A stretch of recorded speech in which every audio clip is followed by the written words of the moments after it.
Carol and the End of the World is a new animated show on Netflix which tells a story of what the world would look like if people had 7 months to live due to a mysterious planet hurtling towards the Earth. The show is like if The Office and Majora's Mask had a baby, but it's really cool. In a lot of ways, we see the world here turn to pure hedonism with all-night rave parties, a sky full of fireworks and paragliders, destitute stores and restaurants, and some people, like Carol's parents, just let it all hang out. Everyone does the things they'd normally be too afraid to do or couldn't afford. We see an overcrowded Mount Everest, an Eiffel Tower, and then there's Carol, who instead of traveling the world or checking off her bucket list, calls her dentist office to schedule her next cleaning. Obviously, to no answer. She finds solace in the oddly still running accounting department of an otherwise abandoned office, but there's feelings of dread and escapism that the office can't run away from, at least not with Carol around. So today I want to talk about the beauty of Carol and the End of the World and how it handles topics like existential dread, escapism, and purpose. Whether you've seen the show or not, you should check out this video, and I'll have a spoiler warning before I talk about the ending, just in case.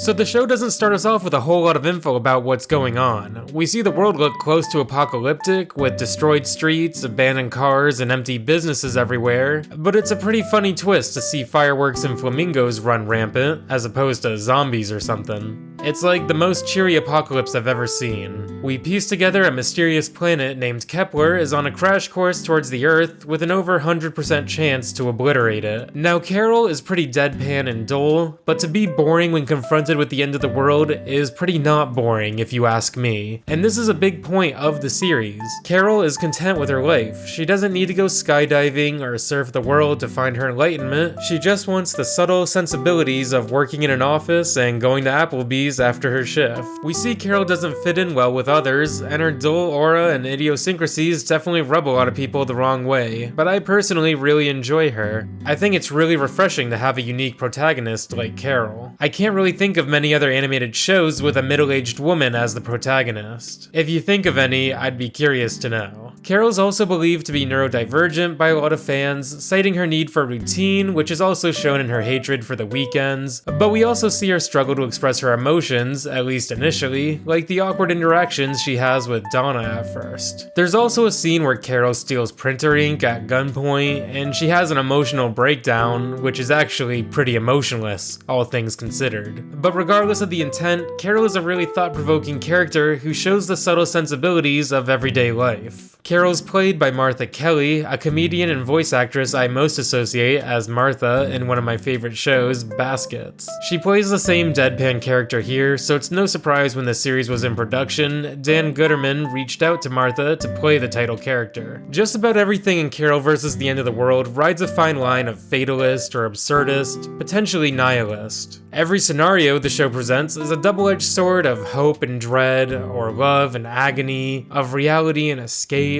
and the show proposes an interesting scenario where it says, hey, if a meteor came towards Earth and we had less than a year to live, it'd probably be the best year ever. And that's so crazy to even consider. I would have never thought about how awesome it would be to just say hashtag YOLO for a year. Carol's parents are concerned that she may be struggling, and she lies to them saying she's taken up surfing. We even have a whole episode dedicated to a dream or vision of hers in which she travels the world on her surfboard, searching for the perfect wave.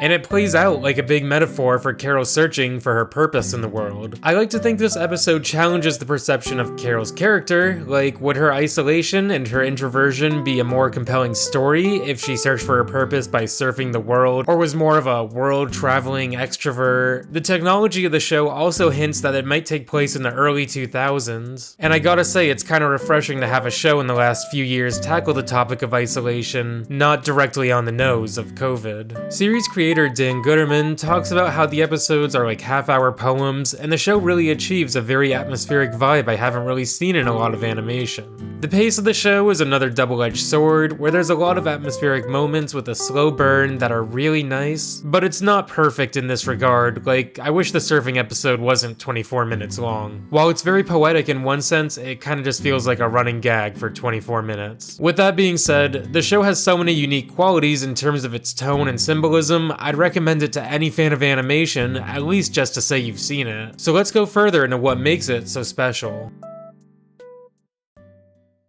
The show's primary location is inside an accounting department where no one talks or says anything. It's pretty clear that just about everyone in this office is in some state of shock, finding comfort and escape in their daily work schedule. We see one employee try to light the elevator on fire with gasoline so she doesn't have to leave, so she doesn't have to confront the reminder of their impending doom.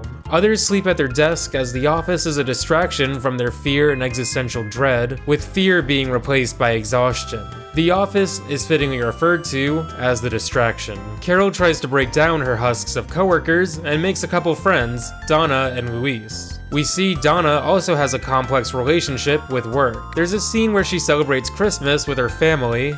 I don't think it was in December, but you know, when the world's ending, you can have Christmas every month. Why not? Donna feels a bit distant to her family, like she missed out on a lot of the funny and subtle moments the kids reference, because she was busy working. She wonders if there was a way she could have supported her kids while also managing to spend more time with them, but they assure her it couldn't be helped, and they're thankful for her. It's sad that the end of the world is what may give some people enough time off to create closer bonds with their family, but this makes Donna working in the office during her last months alive all the more concerning. Maybe she's avoiding the pain and reflection of being around her family, which time in life made distant. Luis hasn't worked a day in his life, and it wasn't until the end of the world that he decided to go into the office. Ostracized from his family after coming out to them, Luis laments the distant bonds of the people he met who constantly traveled in and out of his life. Carol, Donna, Luis, along with everyone else here, have a complicated relationship with work and have a story to be told. Carol makes an effort to get to know her colleagues more, even though they ignore her. She figures the best way to connect is to memorize everyone's name.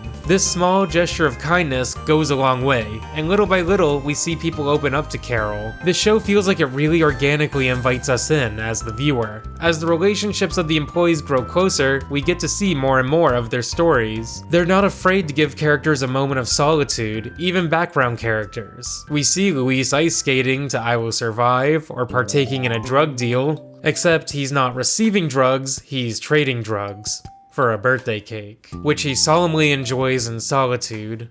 In an episode where Carol, Luis, and Donna look through the company Lost and Found, Carol talks about how sad it is that these items don't have homes, and the stories of the stuff in here may have. I find this bittersweet sentiment really relatable, and it was so nice to have someone to share this sentiment with. But as they continue to go through the items, we see a lost scarf that belongs to Carol's coworker, and we're presented a flashback in which he makes a mad dash to the office with coffee for a meeting. In this race against the clock, we don't know what drives him to bring the coffee so frantically, or what drives him in general, his determination not even being deterred by a car crash he gets in. And while there may not be a whole lot I can make sense of for some of these mini stories that get a little bit absurd, I think it successfully shows the absurdities of our world and the humor of it all, but also that these items represent stories that we can only know by making bonds, which is the most important thing that we have. These items being lost to time are a grim reminder of the inevitable passing of time and life.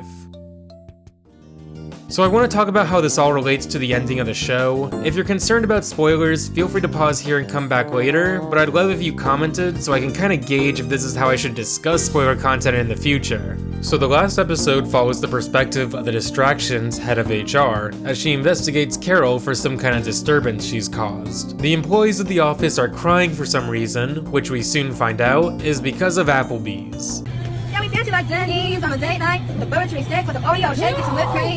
While I think it's pretty valid to cry about Applebee's, it turns out Carol, Donna, and Luis have turned the Applebee's into an after-work hangout spot where they host happy hour, trivia, and karaoke. In the office, coworkers wear Applebee's pins or sneak coasters in the documents, and we soon piece together the reason why they're all crying is because they've become attached. Attached to the world, to their friends, to the lives they so desperately try to repress and escape from. It's cathartic and poignant that these people have opened up enough to cry, to allow themselves the pain of life, and in turn enjoy the bonds of love and friendship.